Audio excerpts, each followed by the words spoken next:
It's no exaggeration to say that 2025 was a watershed year for the Middle East. Israel and Hamas have agreed to a mostly lasting ceasefire.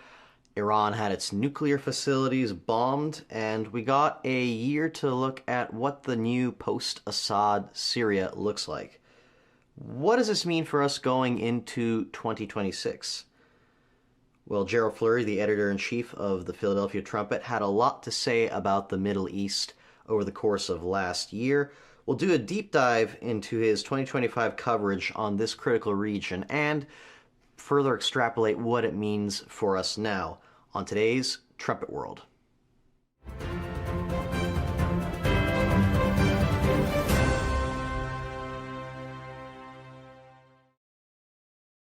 My proudest legacy will be that of a peacemaker and unifier. That's what I want to be, a peacemaker and a unifier.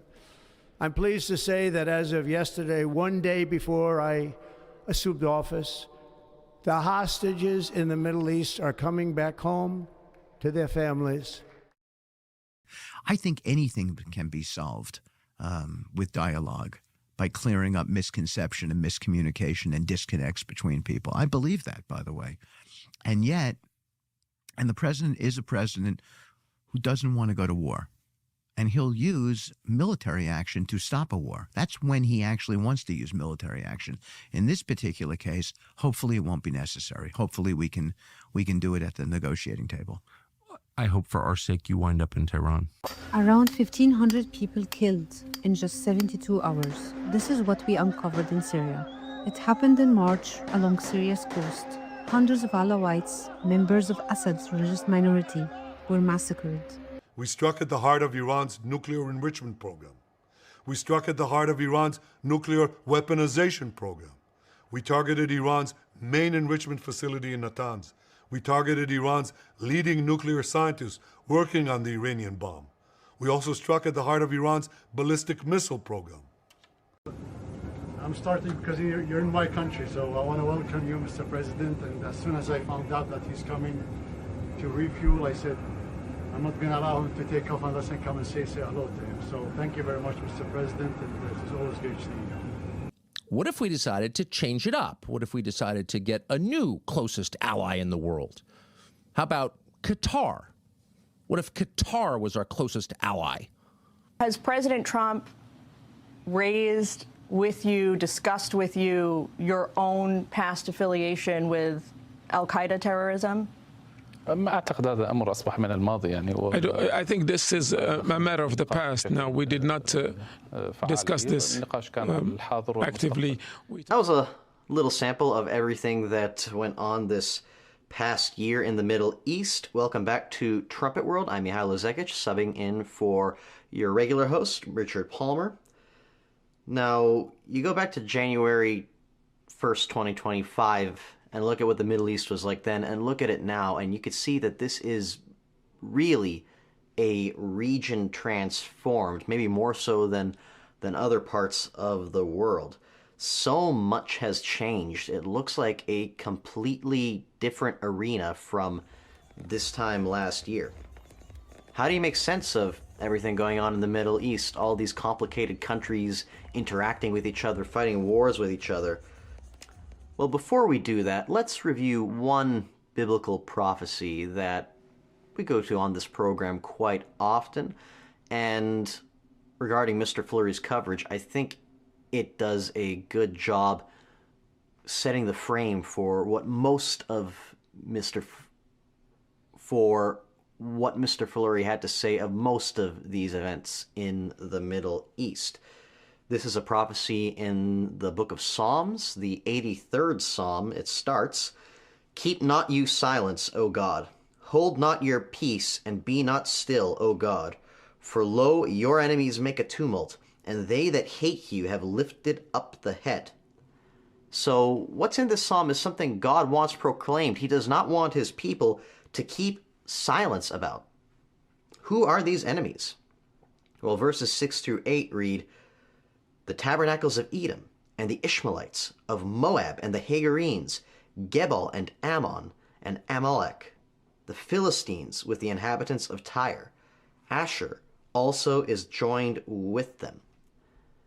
Now that's a list of various biblical peoples that throughout ancient Israel's history have had differing relations, fought different wars with them, but whether you look through the Bible or whether you look through secular history, we've never seen this alliance come together like this. We've never seen all these people come together in this one grand alliance. Verse 4 says that they come together for this, that the name of Israel may be no more in remembrance. That purpose for an alliance isn't recorded in the Bible either. That's because it hasn't happened yet.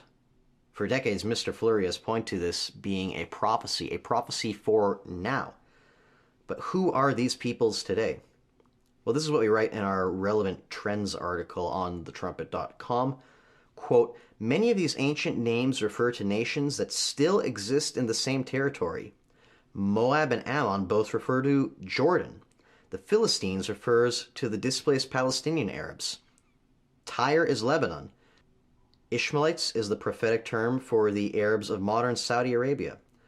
Other identities such as Asher and Edom can be proved through other research. Edom is modern Turkey. Asher refers to Germany. End quote.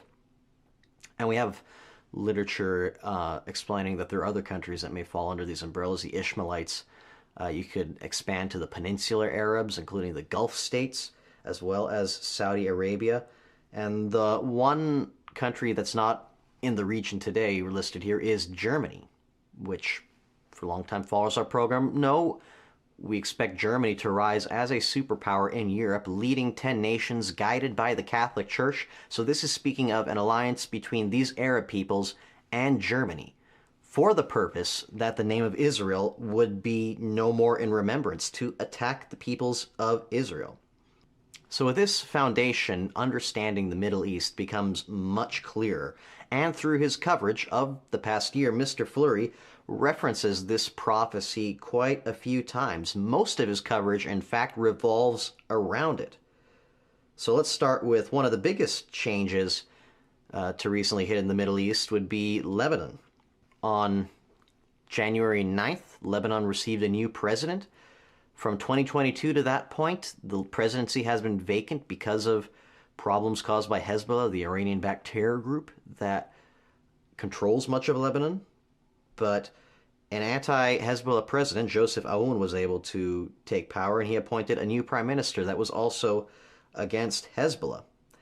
Leading up to this, Israel fought a war with Hezbollah, destroyed much of its infrastructure, killed many of its soldiers, many of its terrorists, and the group was sufficiently weakened for this to happen. When that war was concluded, it looked like Hezbollah was finally out of Lebanon, which meant really Iran was out of Lebanon. And this is where we start with our coverage for Mr. Flurry's analysis from last year and the January 2025 print edition of the Trumpet. Technically, he wrote this based off of events that happened before January, but it still applies for this year. This article is called The Fall and Rise of Lebanon.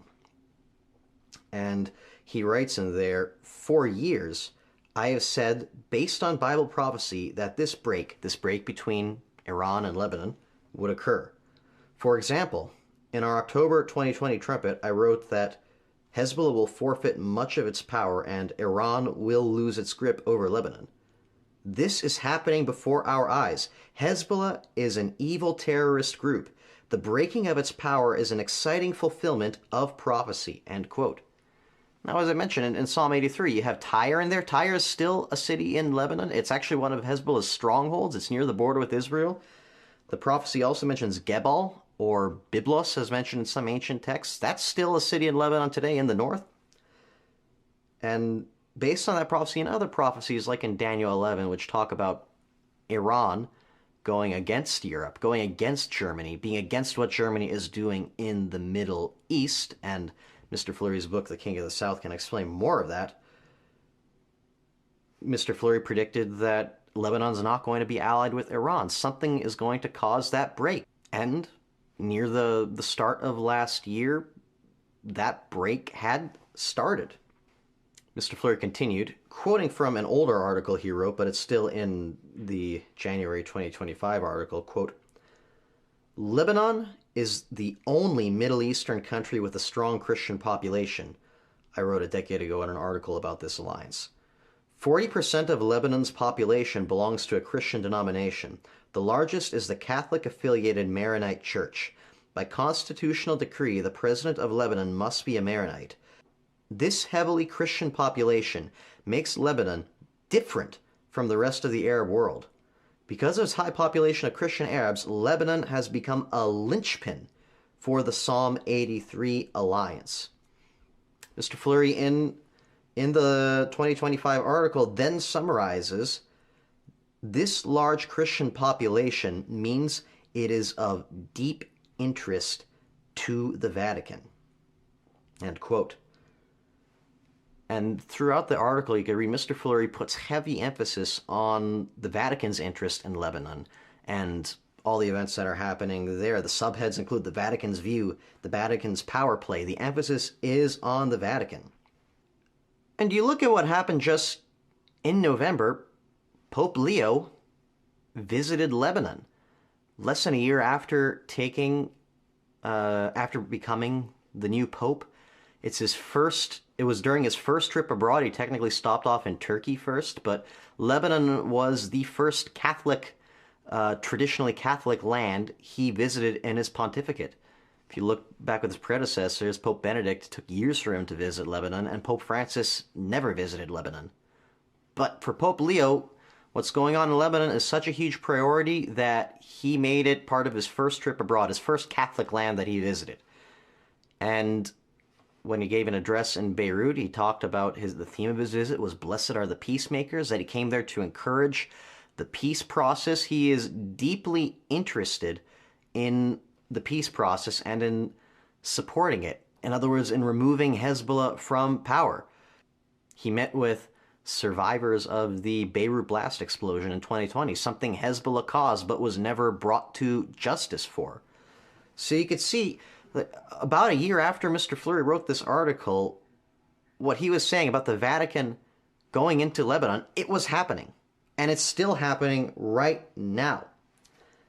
Now, Lebanon's problems aren't over. Hezbollah has been able to rearm, and the government said that they disarmed Hezbollah, and Hezbollah is still there. Israel's still very concerned what's going on there. Doesn't look like the story is finished there, but keep watching what happens with Lebanon and what happens with the Vatican working with Lebanon. So that was in our January edition. Our February print edition was a special report covering the recent fall of the regime of Bashar Assad in Syria. That happened in December. We do work on these editions ahead of time based off of when we expect them to enter into people's mailboxes. But even though it was based off of events from the previous year, what Mr. Flurry wrote in his cover article still applies for everything that followed. So some recap on December 7th and 8th, Syrian rebels led by the group Hayat Tahrir al-Sham, or HTS, an affiliate of al-Qaeda, ousted Assad. Assad fled to Russia, and this new group, HTS, took over the government with Turkey's backing and some of Turkey's other proxy forces in the region. So this is what Mr. Flurry wrote in the February edition in an article called Syria's Fall, Another Key Prophecy Fulfilled. Another key prophecy fulfilled. We mentioned earlier about Gebel and Tyre being part of this alliance, modern Lebanon. If you look at the biblical history, there's a group of people called the Hagarenes, also known as the Hagarites, that lived in what is today Syria. And based off of that prophecy, Mr. Flurry said that Syria is going to be a part of this group as well. Even though, like Hezbollah, Syria was an ally of Iran. But today, that has completely changed. Mr. Flurry wrote, quote, virtually overnight, Syrian dictator Bashar Assad's government has been toppled. Russia and Iran are shocked. The whole world has been astonished. Rebels were able to do in 13 days what they had not been able to do in more than 13 years. Nobody expected this. Assad looked weak some years ago, but in recent years it looked like he had weathered the storm and was quite strong. Listen to the commentators and you see that they were blindsided by this sudden fall. And then Mr. Flurry emphasizes, but Trumpet readers were not blindsided. The Bible prophesied this drastic change in Syria, and we have been saying for years that this would happen. End quote. Then he references an article he wrote back in 2012. That's when the Syrian civil war was only just starting. And he wrote then, right now Syria is Iran's most important regional ally, but that is about to change. Biblical prophecy reveals that very soon Syria will no longer align with Iran. It also shows that Germany will help cause the split.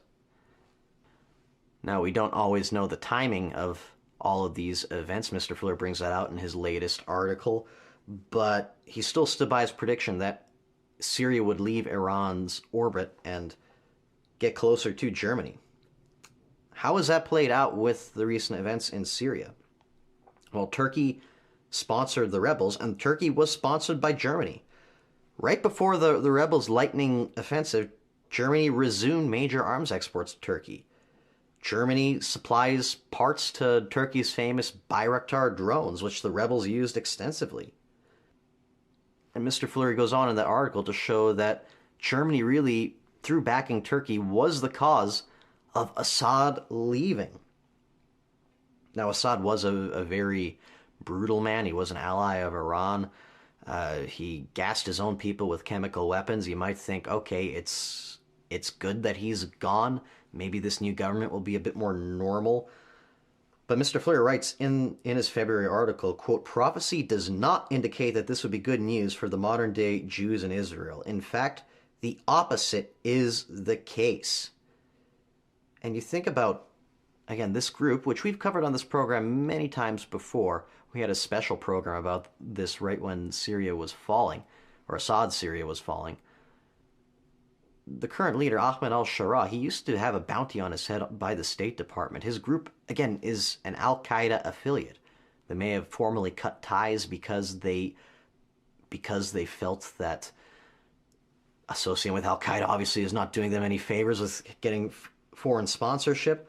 But a jihadist in a suit is still a jihadist. And where have Syria gone since then? We've had in March massacres against the Alawites, a religious minority in Syria. After that, there was a massacre against the Druze, another religious minority. Israel got involved and even fired made strikes at Syria's capital in Damascus. You've had foreign fighters from places like Xinjiang in China and the rest of the Muslim world be grafted into the Syrian military. Sharaa said that they were going to leave originally, or at least that was the starting point of negotiations, and instead he grafted these people who aren't even Syrian, who the only reason they came to Syria was to spread international jihad into his government. They're still causing fights with the Kurds and made significant gains against them. Syria is turning into an al-Qaeda state right now. And the United States, and we'll get to this a bit later in more detail, the United States is actually encouraging this process. Sharaa used to have a bounty on his head. His group used to be subject to international sanctions. President Donald Trump removed all those. He invited Sharaa to the White House, the first Syrian state to ever be in the White House in November. And he's pressuring Israel to make deals with Syria to normalize relations, even though this guy that's leading Syria is also leading the heir to the group that put 2 planes into the Twin Towers on 9/11. But this is not the only influence in the Middle East the United States has that is using to change these events. Going into the actual events of this past year, when everything started, on January 15th, 2025, we've had a lot to say recently about the significance of January 16th and events that happened then. We'll have a special edition of the Week in Review program later this week on that. But on January 15th of last year, we got a ceasefire between Israel and Hamas, brokered by the United States. President Trump liked to claim credit for that, and He definitely had a huge role to play, but he wasn't even actually in office yet. The ceasefire that was crafted, it was crafted by Joe Biden's people and was basically adopted by President Trump and some of his people, like Special Envoy Steve Witkoff, to pressure Israel to sign an agreement with Hamas to let Hamas live in exchange for hostages coming back. That's obviously a good thing, but Israel also released hundreds of Palestinian prisoners as a result. And the message from the Trump administration was that, well, we don't want total defeat of Hamas. We see you, Israel, as the more pliable party in this conflict. If we want to end this war, you're going to have to let Hamas live. And Mr. Flurry, in our March print edition, wrote an article called President Trump Betrayed Israel, which goes into detail just how bad of a ceasefire this was, not just for Israel, but what it means for America.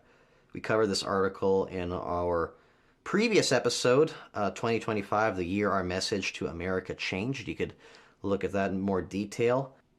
But we can look at this from the perspective of the Middle East rather than the United States.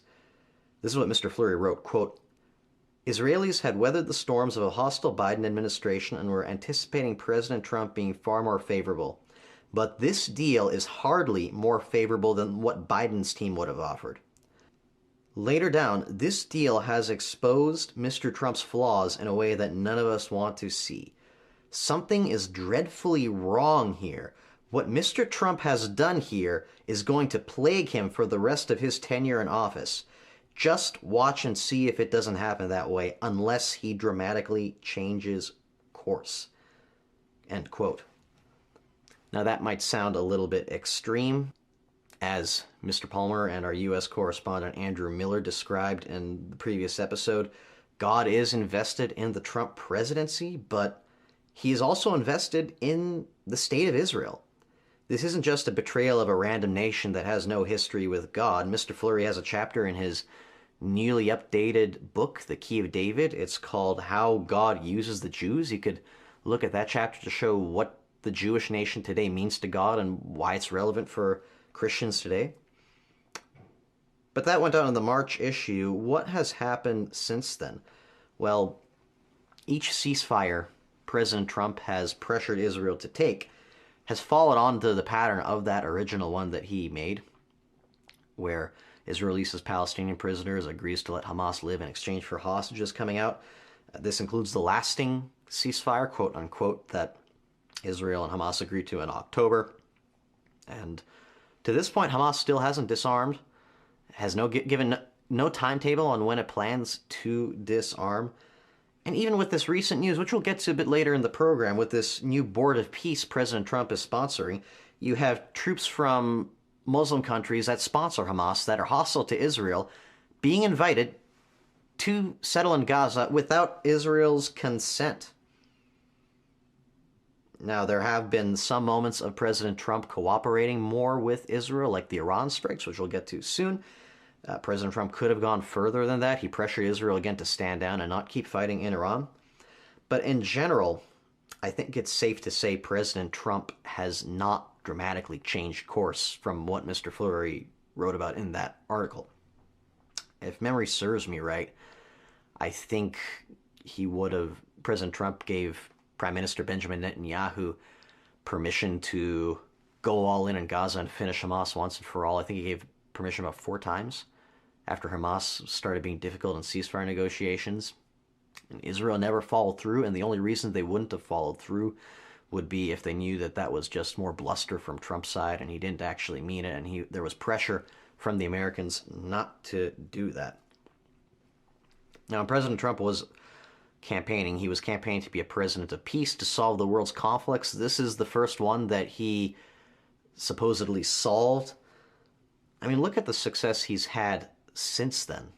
He's claimed to wanted to finish the Russia-Ukraine war in 24 hours. It's been over a year later, and nothing's changed.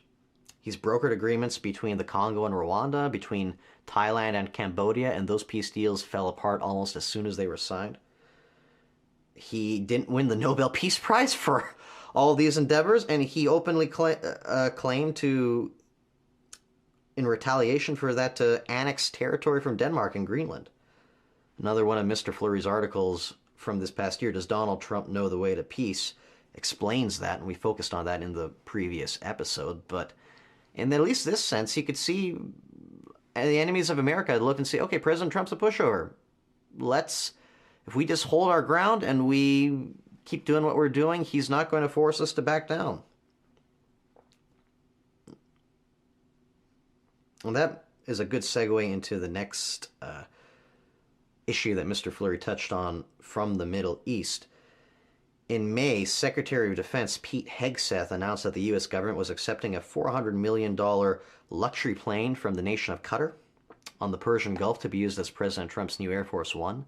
It's been described as a flying palace, and it's going to be gifted to the Trump Presidential Library after the term ends. The president received a lot of criticism from this because it looks a lot like a bribe. Qatar is Hamas's sponsor. They have a stake in what's going on there too. Hamas has its HQ in Doha, Qatar's capital.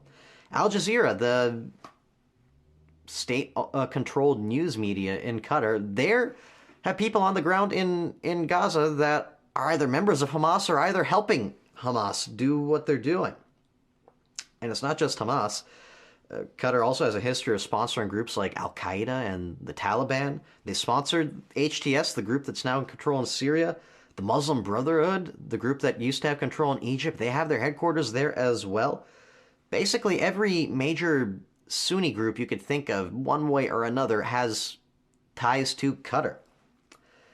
And Mr. Flurry had a lot to say about that in an article from our July 2025 print edition called Don't Accept Gifts from Terrorists. And again, Mr. Palmer and Andrew went through that article in the episode they filmed about the United States, but we could still touch on it here. This is what Mr. Flurry wrote. Quote, "Do you think the Qatari leaders offered President Trump that jet because they love him? They are flattering him." Further down, why is President Trump cozying up to them? It seems he is now negotiating with anyone. In many ways, he is caving in. He continued, "This is evil. And once you open yourself up to evil, it leads to worse and worse things. Bible prophecy shows specifically what is coming." End quote. And we have seen this influence from Qatar be negative to the United States, not just in, say, giving Hamas a lifeline, giving somebody that has Trump's ear now that's speaking on behalf of Hamas, but Qatar is also by far the biggest donator to U.S. educational institutions, universities, like the ones we've been seeing all those pro-Hamas riots happening, places like Colombia, etc. There's connections there with all that unrest happening in the States. And it's not just President Trump that they're flattering.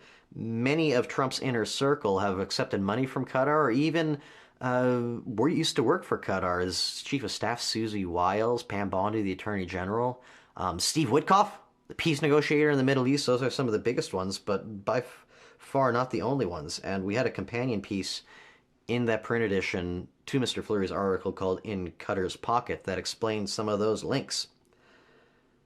And since then, I always think this is interesting. Mr. Flurry will have something in the Trumpet that talks about a trend maybe not many people are paying attention to. I don't think many Americans had Qatar on their radar before this. And since then, you've seen a slew of right-wing people come in and openly defend Qatar. We played the Tucker Carlson clip in the montage earlier. Mr. Flurry often is ahead of his time. One of the slogans we use in the Trumpet is "You heard it here first." But going back to Psalm 83, another group mentioned was the Ishmaelites. And the big fish in that group is Saudi Arabia, but as we've discussed, that also includes Gulf states like Qatar, where each of these individual countries, there's a number of different countries clustered in there, are going to fall. If they're all part of Psalm 83, or if some of them might align with Iran, we don't necessarily know the exact specifics. But either way, it's the same spirit that the Psalm 83 alliance is forming around. Verse 4, to blot out the name of Israel. In this case, Qatar is already trying very hard and very surreptitiously to get that done. Well, moving on, in June, in this case, you saw Israel go on the offensive. Israel struck Iran's nuclear program at Natanz, Iraq, Fordo. Over a week later, the U.S. dropped bunker busters on Fordo, this really deep underground facility which you needed bunker busters to properly penetrate.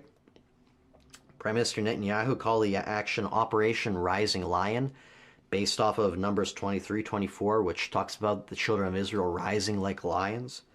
And in our August issue, again, we write these ahead of time, Mr. Flurry had an article called Netanyahu, Israel's Rising Lion. And he wrote in that, quote, "I was stirred by Netanyahu's action and his bold, aggressive leadership. In many ways, he is his nation's rising lion. What Israel did to neutralize Iran teaches all mankind powerful lessons about what it takes to overcome evil. And it is a specific reminder to those God has called to back his watchman work in this dangerous end time.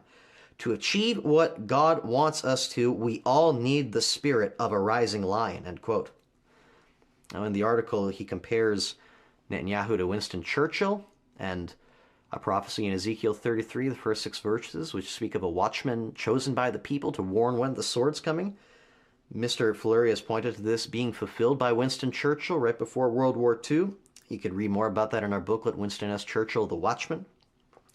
But in his article, Mr. Flurry said that Netanyahu has the same spirit that Churchill has. The same spirit described in Ezekiel. He writes, quote, "I believe that just as God used the courage of Churchill to save Western civilization, God has used the fighting spirit of Netanyahu to hold off the atomic forces of evil," end quote. And you can look in Revelation 5. Jesus Christ is described as the Lion of the tribe of Judah. Jesus Christ has this lion-like spirit that he wants his people to have. Further down, "The people doing God's work today must understand this deeply. Our leader is the Lion of the tribe of Judah. He is strong, he is fearless, and this lion must live within us." Continuing, "We have to be like that lion to serve God and carry on his work. We must be as bold as a lion. The lion turns away from nothing. It never retreats." And he cites Proverbs 28, verse 1, and Proverbs 30, verse 30 about that. So this is a little break from the theme we've had thus far. In this case, something positive that Mr. Flurry focuses on. And he focuses on it because it's a good example for us. It's a good example for true Christians spiritually on how to confront evil, as he said. And it shows that events happening with physical Israel are not this separate little thing that God wants his people to just be passive observers on. If you look at 1 Corinthians 10:11, and it mentions the history of the people of Israel is for New Testament Christians to look at, to examine, to learn lessons from. And even with the Jews today, the principle, in somewhat at least, still applies. Moving on August 8th, President Trump brokered another one of his peace deals, this time between Armenia and Azerbaijan, two former Soviet countries that have a long history of fighting. Maybe some people would dispute that being in the Middle East. Most Azeris live in Iran. I think it's fair game. But part of this peace treaty included the so-called Trump Route for International Peace and Prosperity, or TRIP. This port that would run from Azerbaijan and their ports on the Caspian Sea, their ports connected to Central Asia, through Armenia to Turkey, and from Turkey to the rest of Europe. And the U.S. would be overseeing its construction, would be allowing private American contractors to help economically develop the corridor and potentially even include soldiers' boots on the ground. But Turkey, as I mentioned, is one of the guarantors of this agreement. In fact, it is really what's getting this agreement going.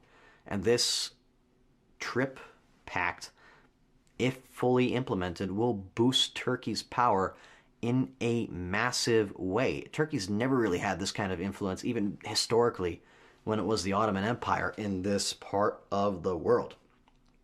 We have an article in our October edition called "Is TRIP a Trap?" that looks through some of the nuances of this agreement and what it means for the region and for America.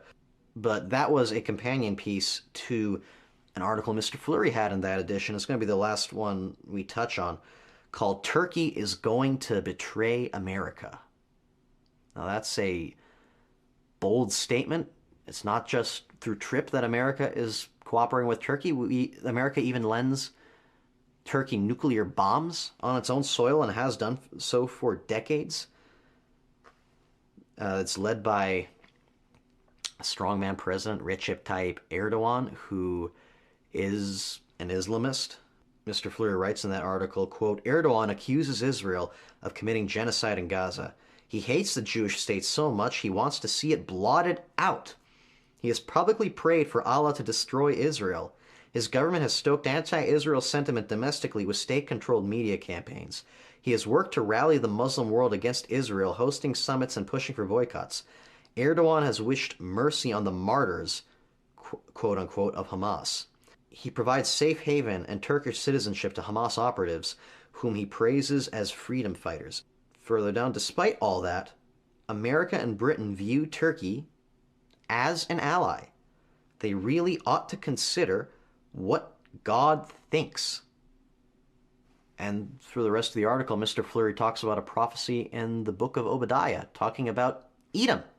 Another one of these peoples mentioned in Psalm 83. These people that is the modern Turkish nation today.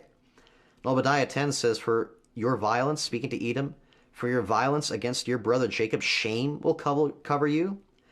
Verse 14, neither should you have stood in the crossway to cut off those of his that did escape, neither should you have delivered up those of his that did remain in the day of distress.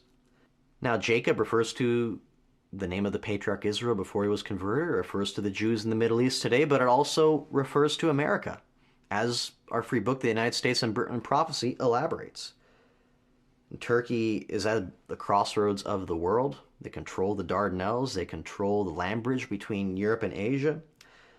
There's some really strategic territory there. And Mr. Flurry writes in his article, quote, this is describing Jacobite refugees coming through those sea gates at the crossroads of the world and the Turks killing them and delivering them up to the Germans. God takes that personally. So according to Obadiah, according to Psalm 83, we can expect Turkey to play a really crucial role in this alliance as well. And President Trump is helping them become more powerful, helping them, setting the stage for this coming betrayal. Well, that summarizes Mr. Flurry's coverage of the Middle East. What does this have to do with today? We've had some comments recently that we keep focusing on 2025 year in review on the Trumpet world. Why can't we talk about things that are more recent? Well, this has everything to do with what we're seeing today in the Middle East. This is what the Trumpet Morning Letter was on January 19th, this year of 2026, by our managing editor, Joel Hilliker, entitled, Did January 16th Mark the End of the U.S.-Israel Relationship? If you remember back in Mr. Flurry's article, that was tied with the U.S. and Israel doing things January 16th last year, coming full circle to January 16th this year. This is what Mr. Hilliker wrote. Quote, the diplomatic rift between the two countries began to widen last Wednesday when U.S. Special Envoy Steve Witkoff overrode Israeli objections and officially declared the start of Phase 2 of the Gaza peace plan. Further down, then on January 16th, the White House named an executive board for Gaza, a 15-member committee to oversee transitional governance and reconstruction. The board included Turkey's foreign minister, a close confidant of Erdogan, and a senior Qatari official. These are two nations that Israeli Prime Minister Benjamin Netanyahu has insisted should play no role in governing Gaza. Meanwhile, the board included an Israeli businessman but no Israeli government officials. Mr. Hilliker concludes, this was a sharp slap in Israel's face. The next day, Mr. Netanyahu's press office sent out a statement. I'll read that now. The announcement regarding the composition of the Gaza Executive Board, which is subordinate to the Board of Peace, was not coordinated with Israel and runs contrary to its policy. The Prime Minister has instructed the Foreign Affairs Minister to contact the U.S. Secretary of State on this matter, end quote. This is pretty blunt. This is criticism that you generally didn't even see from Netanyahu when Obama and Biden were in power. And he's sending this kind of criticism out to Trump. Man, he's called Israel's best friend ever in the White House. Involving all these nations we've talked about, Qatar, Turkey, We showed a video clip earlier about Tucker Carlson talking about how Qatar should be America's #1 ally. We won't show the whole video. He ignores a lot, like how much Qatar sponsors terrorism, how they have slave labor and building all those shiny buildings he talks about. He says there's no Qatar lobby and then says Qatar invests a tremendous amount in the U.S. I guess investing is only a lobby when it's a country he doesn't like. But here's a spliced clip summarizing the point he is making from that video. What if we decided to change it up? What if we decided to get a new closest ally in the world? How about Qatar? What if Qatar was our closest ally? Float that one at the next dinner party you go to. People will respond strongly, especially if they're Fox News viewers. What? Are you an Islamist? Qatar? The bloodthirsty Islamo-fascist state? What, are you getting paid by the Qatar lobby? So why are they telling me that? They're telling me that because the status quo works for Israel. It works. So if there's any other country that might displace it, with whom we might form a stronger or as strong alliance, if there's a rival for that loyalty, it's a massive threat to them. And by the way, I understand that. This is a tiny country involved in a lot of conflicts that has basically no real allies other than the United States. So I hate to use the word because it's overused, but this is existential for Israel. This is a huge deal for them. It's not just a matter of preference. This is like a lifeline. And so you get it. You absolutely get it. But at some point, our interests, the interests of the country of 350 million, do have to play a role in this calculation. And by that measure, this is not a good deal for the United States. But the point he makes is still one that, in that video, is still one many people hold on to in America, including those in the Trump administration. And you're seeing that play out with all the events we've just talked about and with what's happening on the ground in the Middle East right now. You're seeing a shift from the U.S. government supporting Israel in its wars on terror to supporting a lot of the countries Israel is warring against. Maybe they have some more money to throw at the U.S. than Israel does. Maybe they have some shiny toys to do so, but these countries come with a lot of baggage. So if you want to summarize the big themes of geopolitics in the Middle East in 2025, based off of Mr. Flurry's coverage, is that we're really seeing a big shift from the United States away from Israel and towards building the Psalm 83 alliance. This is already having a massive impact on events right now at the start of the year, and you can be sure it's going to continue having a massive impact. And this doesn't just impact the state of Israel. Remember verse 4, they're talking about that the name of Israel may be no more in remembrance. As I mentioned, the name of Israel is also on America. They want America blotted out. They want people to forget everything about the legacy of America. You think about governments like the one in Syria, based off of Al-Qaeda. Nobody joins Al-Qaeda because they didn't like what they saw in 9/11, because they don't want to see more 9/11s. Now, Israel is standing against this, and to be fair, there are still some places Israel and the U.S. cooperate, like with Iran, and where Israel can get away with it, like with Iran's nuclear program, they're going to push as hard as they can. But they can only play this game for so long before a serious rift happens that is not going to be fixed. That's about all we have time for right now. I want to thank Mr. Richard Palmer for letting me sub for you today. Thank Matthew Friesen and Victor Granados for engineering and production. And thank you again to the viewer for tuning in. We'll be back on Friday with our regular weekend review program with a special January 16th program. You've probably noticed we mentioned that date quite a lot in this program. We'll go into more detail on why that one's important coming up. And until then, keep watching your world.